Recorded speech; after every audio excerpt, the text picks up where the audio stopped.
G'day guys, Shawnee from Life in Tennis. In today's video, I'll be discussing the two major team events of the ATP and WTA calendars, the Davis Cup for the men and the Billie Jean King Cup for the women, as well as the surprise announcement of Andy Murray as Novak Djokovic's coach for the 2025 Australian Open. So firstly, let's start with the Davis Cup, which wrapped up roughly a week ago, and yes, Italy has defended its 2023 title with victory over the Netherlands, and this comes off the back of a dominant performance by Jannik Sinner, who extends his win-loss record. I think it's 73-6 now, which is unbelievable.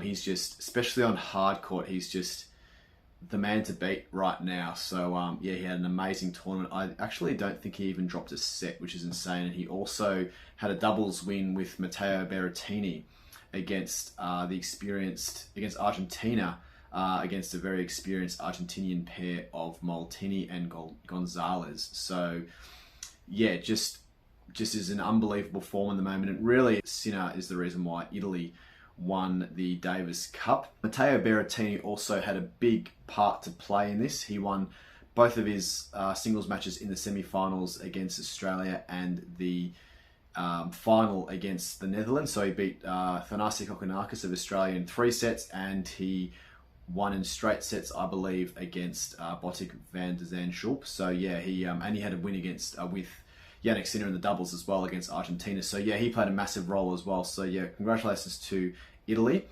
Quite devastating actually as an Australian, because in the semis I really thought that Australia, that we had a chance. Kokkinakis pushed Berrettini to the three sets. He actually won the first set in a tiebreak, and I really believe if Kokkinakis had beaten Berrettini, that assuming that Demonor was always going to lose to Sinner, I just don't think Sinner really has the firepower to beat Sinner, or really anyone has the firepower to beat Sinner at the moment, other than maybe Alcaraz or Novak if he's fit. I really thought that if Kokkinakis had beaten Berrettini, that our doubles pair in Maddie Ebden and Jordan Thompson would have been too strong for Vavasori and Bolelli of Italy, or whatever pair that Italy were going to roll with in the end. I mean, Vavasori and Bolelli are also elite. I think they're a top 10 doubles pair, and they had a really good year as well. I'm not sure if they won a Grand Slam, but I know they won a few major tournaments this year. But Ebden and Thompson had a great year, and I think they had a good run maybe to the semis of the ATP finals in Turin, the Nitto finals. So they've got that great combo of Jordan Thompson, who's got that real singles kind of expertise, but also can volley.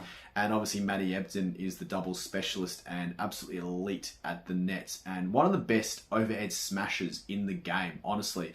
The highlights of the quarterfinal against the USA when we played, I think it was Ben Shelton and Tommy Paul.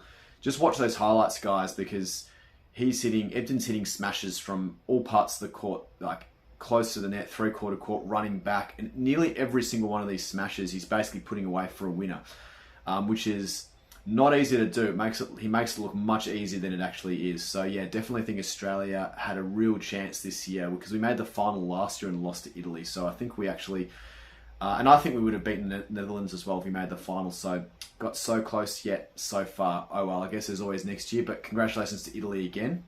Italy also won the Billie Jean King Cup with Paolini, one of the key players in their victory. I think the only match she lost was against Iga Swiatek, and she also partnered up with I think Sara Errani in the doubles as well to get a doubles victory. So this really backs up Paolini's breakthrough year this year. I think she went from number 30 in the year this time last year to now number 4 in the world. So had an incredible run, made 2 Grand Slam finals, French Open and Wimbledon, and also won a gold medal in the doubles at the Paris Olympics with Errani, I believe. So she's had an incredible breakthrough year this year, Paolini.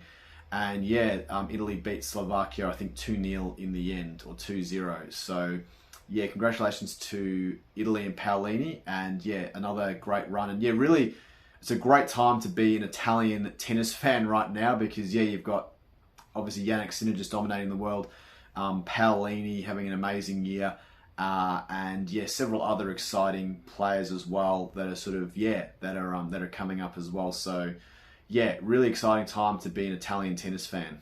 And in other news, Novak Djokovic has announced that Andy Murray will be his coach at the 2025 Australian Open, which is probably comes as a bit of a shock or a surprise to a lot of people.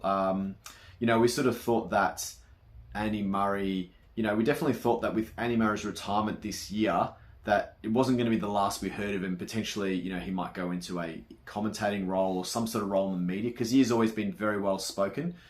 But in other ways, it's not surprising maybe that Novak has appointed Murray. I mean, it's very well known that they're very good friends on and off court.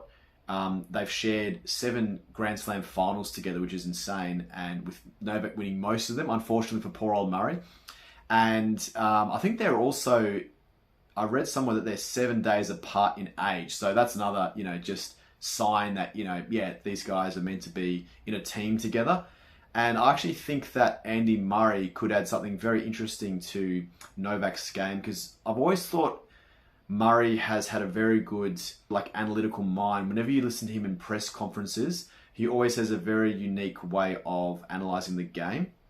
I mean, sometimes I think he can sort of waffle on a bit at times, but I think he is a very good reader of the game, very good. Yeah, he analyses the game very well, and I think he would be great. He'd be a great addition to, Novak's coaching team. And, that to me is almost a Grand Slam winning partnership. I mean, who knows? Who knows what Andy Murray can bring to the table, but it'd be fascinating to see. Andy Murray also knows Novak so well. He would know his game inside and out. So, yeah, as well as having a very good strategic mind and being able to analyze his opponents and, coming up with tactics and things like that, depending on who he's playing, he would also have a very good understanding, a very intimate understanding of Novak's game, because he's actually played against him so many times.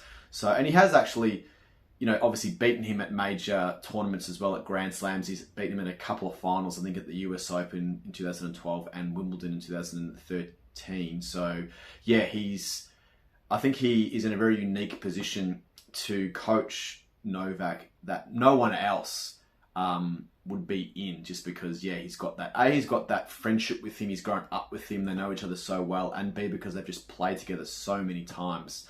So yeah, I really think he would give Novak some valuable insights into his game, and as I said, potentially that could be a Grand Slam winning partnership. So yeah, it'll be so fascinating to see what eventuates next year at the Australian Open. But yeah, that's it from me, guys. I think that also pretty much wraps up the year in terms of major tournaments. All of the major ATP WTA tournaments, as well as the team events, are all wrapped up.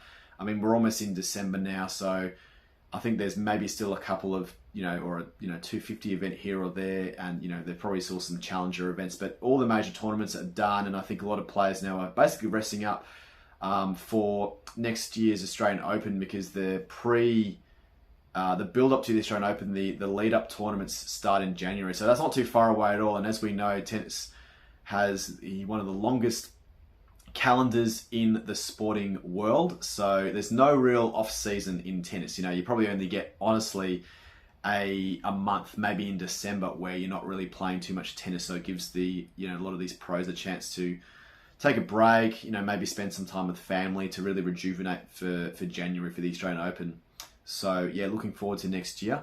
But anyway, as always, guys, keen to hear your thoughts about the Davis Cup, the Billie Jean King Cup, and especially about Andy Murray's appointment as the coach of Novak Djokovic for the Australian Open next year. And as always, guys, for more life and tennis related content, please like and subscribe.